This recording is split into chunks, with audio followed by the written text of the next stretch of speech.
محسوس کرتی ہے اسے مجلس حسین کہتے ہیں۔ زمانے بھر کی تھکی ہوئی انسانیت جس فرش پہ بیٹھ کے سانسوں کو پرسکون محسوس کرتی ہے اس شفا خانے کو مجلس حسین کہتے ہیں۔ ہمارے ارد گرد دیواریں نہیں ہوتی ہیں، سارے معصومین ہوتا ہے۔ سر پہ چھت نہیں ہوتی، عباس کے کرم کا سایہ ہوتا ہے۔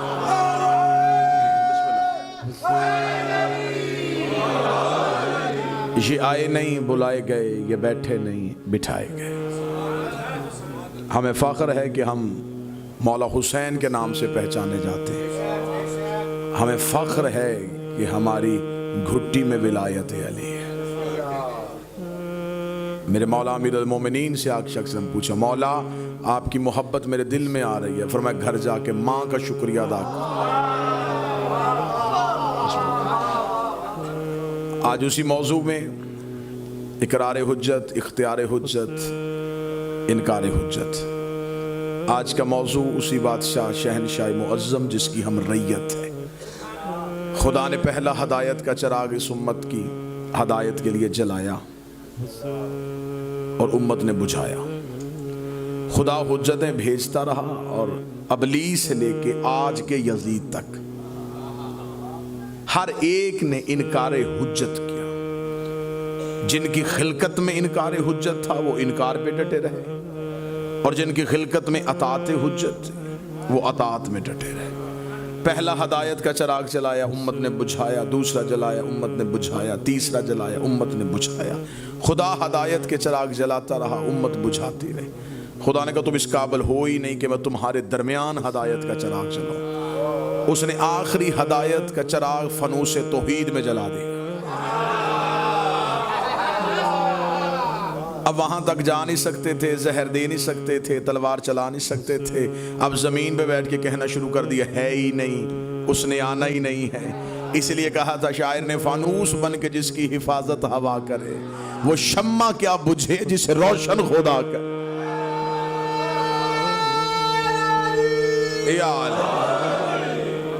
آج کی گفتگو چند لمحوں کے لیے سنجیدگی کے ساتھ آپ سماعت فرمائیں گے، کیونکہ ہم ہیں اس مالک کی اطاعت میں۔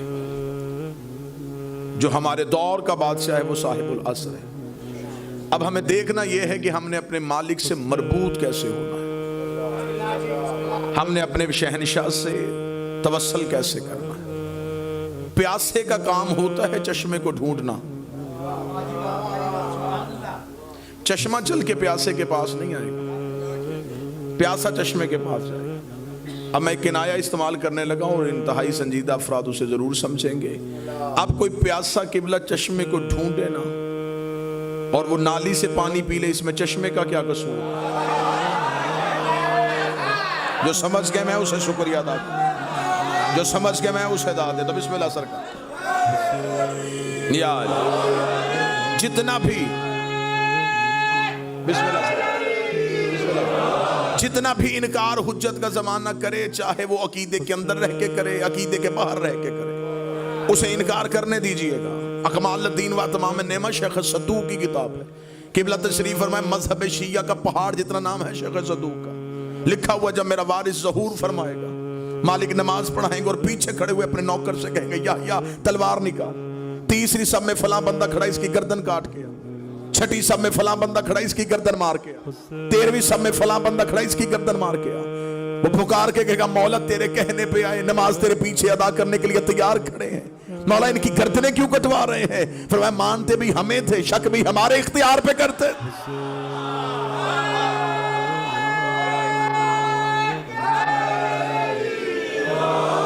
اور میں پوری مجالس میں اپنی قوم کے سامنے یہ اپیل کر رہا ہوں، ہر جرم قابل معافی ہے۔ انکار ولایت علی وہ جرم ہے جس کی معافی کسی صورت میں نہیں۔ اعمال کا حساب ہونا ہے قیامت میں، اور اعمال اسی کے دیکھے جانے ہیں جس کا قبر میں امام والا جواب ٹھیک ہونا ہے۔ چلے میں جملہ تبدیل، کوفے کا منبر تھا، مالک امیر تشریف فرما دے، ایک صحابی نے آگے مولا کے قدموں بیٹھ کے کہا یا علی آپ جیسے یہاں مدد کرتے ہیں وہاں بھی مدد کریں گے، یا علی اگر وہاں ہماری نیکیوں کی تعداد کم ہوگی اور ہمیں آپ کی محبت کی ضرورت پڑی تو یا علی وہاں تو رشتوں کی پہچان ہی نہیں، وہاں کہاں ڈھونڈیں گے؟ جو مولا امیر المومنین نے جملہ کہا وہ میں جملہ کہوں گا اور چہروں پہ رونق آ جائے گی۔ علی مسکرا کے فرماتے جہاں اعمال تلنے ہیں وہاں میں علی تمہارا انتظار کروں گا، جہاں اعمال تلنے ہیں وہاں میں علی تمہارا انتظار کروں گا۔ اور یا علی دائیں دیکھیں گے یا بائیں، اوپر دیکھیں گے یا نیچے، تخت پہ ہوں گے یا تاج پہن کے؟ علی مسکرا کے فرمایا دائیں بائیں دیکھنے کی ضرورت ہی نہیں ہے، انا صاحب المیزان، ترازو ہی علی کے ہاتھ میں ہوگا، تول ہی علی ابن ابی طالب رہا ہوگا۔ اس نے کہا یا علی اگر آپ تول رہے ہوں گے پھر تو آپ عادل ہیں، اگر ہماری نیکیوں کی تعداد کم ہو گئی تو آپ عدل دیکھیں گے یا ہماری محبت دیکھیں گے؟ علی مسکرا کے فرماتے وہاں تک پہنچ جانا، وہاں تک پہنچ جانا، کیونکہ اس سے پہلے جتنے امتحان ہیں وہ عقیدے کے ہیں، یہ پہلا امتحان ہے جہاں عمال تلنے ہیں، تم عمال تک پہنچ جانا۔ رہ گئی تمہارے عمال میں کسی کمی تو اسے ہم ایسے پوری کر دیں گے، تو فرشتے ایک پلڑے میں نیکیاں رکھیں گے، دوسرے میں گناہ رکھیں گے۔ اگر نیکیوں کا پلڑا ہلکا ہو گیا تو ہم فرشتوں سے کہہ دیں گے ایک میں اس کے گناہ رکھو، دوسرے میں ہماری ولا رکھو، پھر ہم دیکھیں گے تمہیں تمہارے گناہ جہنم میں لے کے جاتے ہیں یا ہماری ولایت جنت میں لے کے جاتے۔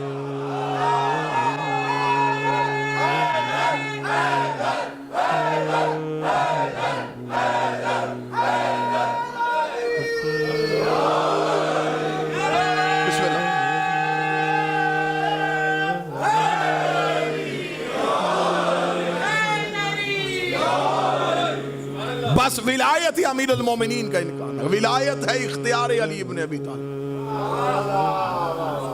اور یہ اختیار اللہ نے اپنی مرضی سے مولا علی کو دیا۔ اب لوگوں کو بہانے ڈھونڈتے ہیں لوگ جگہ جگہ سے مولا علی کے فضائل گھٹانے کے۔ حد ہو گئی ہے، حد ہو گئی ہے کہ ممبر سے فضائل علی پڑھیں اور چند بندے کہتے جی ہمارا تو عقیدہ توحید خطرے میں چلا گیا، یعنی کہ اتنا کمزور تھا تمہارا عقیدہ توحید کہ فضیلت علی سے خطرے میں چلا گیا۔ تو فضیلت علی نہ گھٹاؤ، اپنا عقیدہ توحید بڑھاؤ۔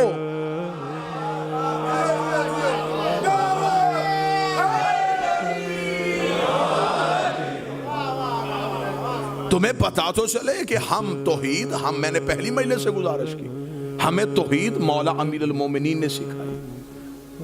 علی سیکھنے کے لیے نہج البلاغہ کا مطالعہ، اور نہج البلاغہ جس نے پڑھ لی پھر علی نے تو کھول کھول کے بتا دیا ہے کہ توحید کی صفات کیا ہے،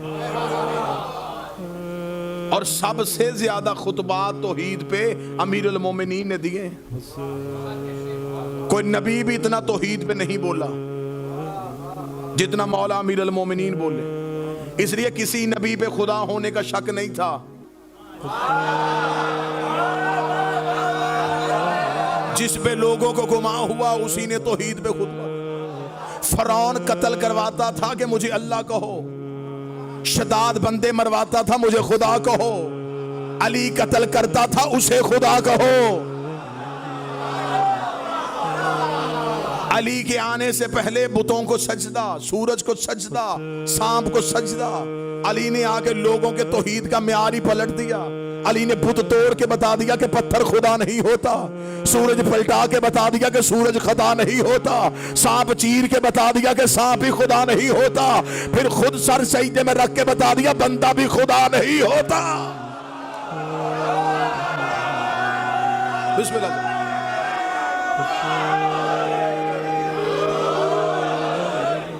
قطعاً کوئی بندہ ہمارے عقیدہ توحید میں شک نہ کرے، ہمارا عقیدہ توحید سب سے بہتر، اور میں پوری دنیا میں ببانگ دہل کہتا ہوں لوگوں کے پاس علی جیسا ایک بھی ہوتا لوگ کب کے مشرک ہو جاتے۔ ہمارے پاس 12 علی ہیں، ہم پھر بھی توحید کو صحیح، ہمارا عقیدہ توحید سب سے بہتر، ہمارا عقیدہ رسالت سب سے بہتر۔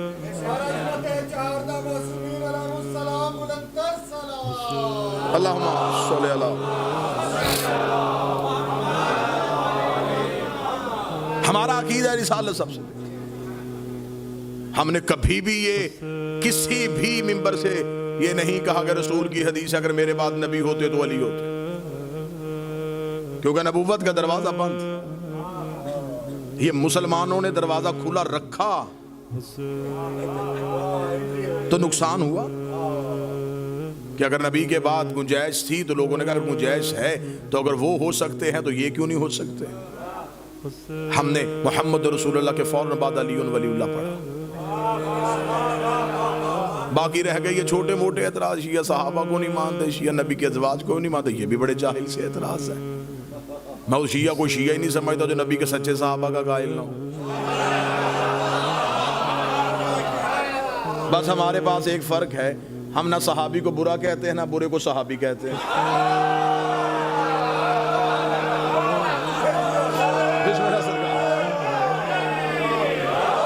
ہمارے پاس قریب بیٹھنا شرط نہیں ہے, ہمارے پاس محبت شرط ہے, اطاعت حجت شرط ہے.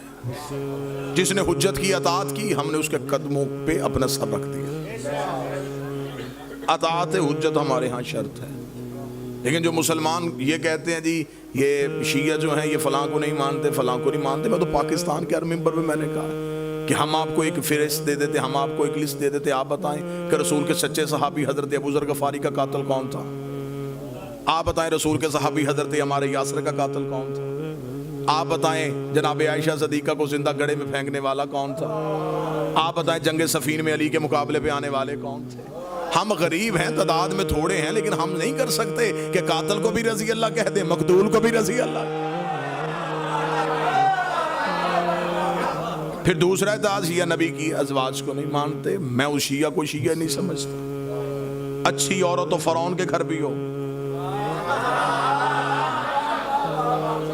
بری عورت جناب حسن کی زوجہ بھی ہو.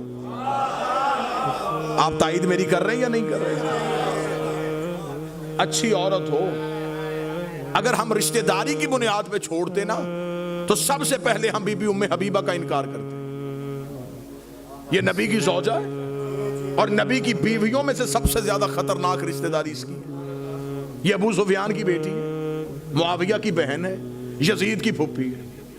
اگر ہم رشتہ داری کی وجہ سے کسی کو چھوڑتے تو انہیں چھوڑتے, کیونکہ ان کی رشتہ داری ہم ان میں سے کسی کو نہیں مانتے, اسے مانتے. اور قبلہ تشریف فرمائے کوئی لمبی چوڑی کہانی بھی اس بی بی کی تاریخ نے نہیں بتائی, صرف ایک ہی واقعہ بتایا اور ہمیں اس بی بی کے کردار کا پتہ چل گیا. جب فتح مکہ کے بعد باپ ملنے کے لیے بیٹی کے گھر آیا تھا تو اس شریف نیت بی بی نے یہ کہہ کے باپ کے نیچے سے نبی کا بستر کھینچ لیا تھا, اور جب بابا یہ پاک ہے تو ناپاک ہے. ہمیں تب سے پتا چل گیا کتنی اچھی ہے نبی کی بیوی. اسے پتا ہے نبی کی جگہ پہ باپ کو نہیں بیٹھنے دے رہا, جو نبی کی جگہ پہ.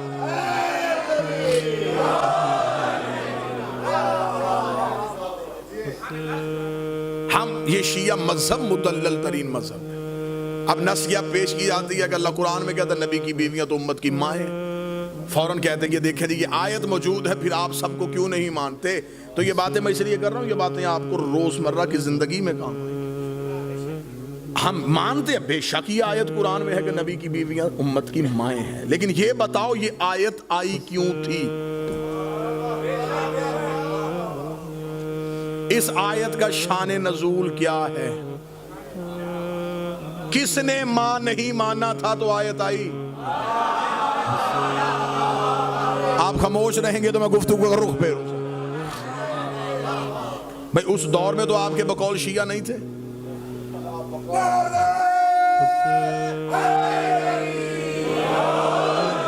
تو یہ آیت اس صدی کی تو نہیں ہے نا, تو یہ تو آیت قرآن کی پہلے آ چکی.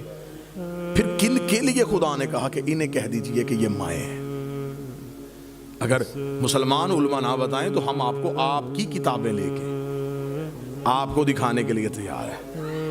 جب نبی کی زندگی میں ایک شخص نے مدینے کے باہر درخت کے نیچے لوگوں کو اکٹھا کر کے مشورہ کیا تھا کہ نبی دنیا سے چلے جائیں گے, نبی کے جانے کے بعد نبی کی بیویاں ہو جائیں گی بیوہ, اور رسول کی شریعت میں بیوہ سے شادی ثواب ہے. ادھر تڑپتی ہوئی قرآن کی آیت آ گئی, خدا نے کہا رسول سے اسے گھر بلا کے کہے غیرت کر مائیں ہیں. آیت آئی, بندے اور خوش ہو گئے, انہوں نے کہا چل ٹھیک ہے, اگر قرآن نے نص دے دی کہ نبی کی بیویاں امت کی مائیں ہیں تو پھر تو ہمارا باپ. بھئی جو بیوی ماں ہو شوہر باپ ہی ہوگا. انہوں نے کہا پھر تیری بیویاں ہماری مائیں، آپ ہمارے باپ، ہم کہہ سکتے ہیں ہم رسول کی اولاد ہیں، ہم کہہ سکتے ہیں کہ ہم خاندان ہیں، ہم کہہ سکتے ہیں ہم درود میں ہیں۔ رسول نے کہا میرے مالک یہ کیا کیا، ادھر حرمت بچا لی، ادھر رسالت خطرے میں چلی گئی، تو نے کہہ دیا وہ مائیں میں باپ بن گیا۔ فوراً آیت پھر آ گئی، محمد تم مردوں میں کسی کا باپ نہیں ہے۔ انہوں نے کہا اگر تو باپ نہیں ہے تو پھر بھی ہمیں یہ بھی وارے میں ہے، تو کسی کا بھی باپ نہیں، تیرا کوئی بھی بیٹا نہیں، تیرا کوئی بھی خاندان نہیں۔ نبی نے کہا میرے مالک میرا کوئی خاندان نہیں، میری کوئی نسل نہیں۔ آواز آئی خاموش رہے، نجران کے عیسائی جب تجھے مباہلے میں بلائیں گے ہم کہیں گے یہ بیٹے لے کے آئے، ہم بیٹے لے کے آتے ہیں۔ ادھر آیت قرآن کی آئی، بندے نبی کے دروازے پہ گئے، اب تو کہاں سے بیٹے لے کے آئے گا؟ اللہ نے تو قرآن میں کہا ہے کہ محمد کسی کا باپ نہیں ہے۔ رسول نے صحابہ کا جلوس ساتھ لیا، رسول نے کہا آؤ ہم بتائیں بیٹے کہاں سے ملتے ہیں، بیٹے کہاں سے ملتے ہیں۔ علی کے دروازے پہ دستک دی، حسن کو انگلی میں تھاما، حسین کو گود میں اٹھا کے فرمایا تمہارا باپ نہیں ان کا باپ۔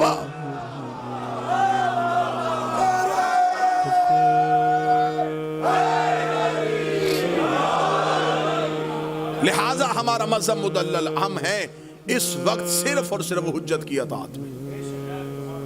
ہم ہر کسی کی عزت کریں گے، اطاعت ہم صرف معصوم کی کریں گے۔ ہمارے مذہب میں مجتہد بھی ہمیں کہے کہ یہ کرنا ہے تو ہم ان سے بھی پوچھتے ہیں کہ کس معصوم نے کہا ہے۔ قطعاً یہ ایسا نہیں ہے، بالکل بکواس ہے کہ ہم علماء کا احترام نہیں کرتے، ہم مراجع کا احترام نہیں کرتے۔ ان کے پاؤں کے نیچے پڑا ہوا مٹی کا ذرہ میرے جسم سے افضل، لیکن ہم ہر اس عالم دین کی عزت کریں گے جو علی کی عزت کرے گا، جو ہمیں حجت تک پہنچائے، جو صرف اپنے تک ہی روک لے۔ ہم اطاعت معصوم کے قائل ہیں، اطاعت حجت کے قائل ہیں۔ آج بھی امام موجود ہیں، ہمیں امام تک پہنچنے کے لیے رستہ چاہیے۔ امام فرماتے ہیں کہ جب میں ظہور کروں گا تو میرا ہر شیعہ مجھے دیکھ کے کہے گا کہ میں نے تو آپ کو پہلے دیکھا ہوں۔ مولا فرماتے ہیں تمہارے اور ہمارے درمیان فاصلے نہیں، صرف گمان ہے جو تمہاری طرف سے ہیں۔ مولا فرماتے ہیں میرے شیعہ اور مجھ تک پہنچنے کے لیے جو سب سے پہلا ایک وسوسہ ابلیس میرے ماننے والے کے دل میں ڈالتا ہے وہ یہ ہے کہاں وہ کہاں ہم۔ معصوم فرماتے ہیں یہ پہلا خیال ہے جو ابلیس اس کے ذہن میں ڈالتا ہے۔ مولا نے پھر اسی خیال کا جواب دیا، مولا نے فرمایا اگر تمہارا یہی معیار ہے کہ کہاں ہم کہاں تم ہم سے مل نہیں سکتے، اگر یہی منزلت ہوتی کہ تم ہم سے ملنے کی وجہ تمہارا اور ہمارے درمیان یہ ہوتا تو کبھی بھی ہم اپنی محبت تمہارے دلوں میں نہ ڈالتے۔ ایک شیعہ نے مولا سے توقیع میں پوچھا، اس نے کہا مولا میں ملنا چاہتا ہوں۔ مولا فرماتے ہیں ہم ملتے ہیں تم پہچانتے نہیں۔ اسے مولا کب ملتے ہیں؟ مولا فرماتے ہیں اکثر تم روتے روتے خاموش ہو جاتے ہو، تمہیں خبر ہے تمہیں وہ تسلی دینے والے ہم ہوتے ہیں، تمہیں وہ دلاسہ دینے والے ہم ہوتے ہیں۔ امام سے ملنے کا رابطہ ہموار کیجئے، امام تک جانے کا تعلق دیکھیے۔ کسی باپ کا بیٹا گھر نہ آئے تو اسے نیند نہیں آتی، اور ہمیں خبر ہے کہ ہمارا امام زمانے میں موجود ہے۔ ہم میں سے کون ہے جو امام کو ڈھونڈنے کی کوشش کرتا ہے؟ اب ایک لمحے کے لیے یہ گفتگو سنجیدہ پہلو میں آئے گی، لیکن مجھے آپ سے 4 دن سے داد بھی لے چکا ہوں، دعا بھی لے چکا ہوں۔ یہ پیغام ہے اللہم صلی علی محمد و آل محمد۔ میں نے گھر کی مجلس میں بھی یہ گزارش کی تھی کہ کہیں ہمارا یہ امام کو بلانا کہیں یہ کوفے والا خط تو نہیں؟ خطوط تو کوفیوں نے بھی لکھے تھے امام کو بلانے کے لیے۔ ہمیں امام سے صرف امام کا انتظار نہیں کرنا، امام کے رستے کو ہموار بھی کرنا۔ توجہ آپ صاحبان فرمائیں گے سرکار۔ ہمیں امام کا صرف انتظار نہیں، رستہ بھی ہموار کرنا ہے، امام سے ملاقات بھی کرنی ہے۔ امام نے تو اپنا ایڈریس بتا دیا کہ میں کب اور کہاں ہوتا ہوں۔ اب اس سے زیادہ امام کو کون شیعہ ہے جو کہے کہ مجھے اب ڈھونڈنے میں مشکل ہے؟ امام نے فرمایا ہفتہ والا دن مجھے ڈھونڈنا ہو تو مسجد کوفہ میں آنا، اتوار کو میں مسجد سہلہ میں ہوتا ہوں، سوموار کو میں بقیہ کی قبروں پہ ہوتا ہوں، پھر میں مسجد جمگران میں ہوتا ہوں، شب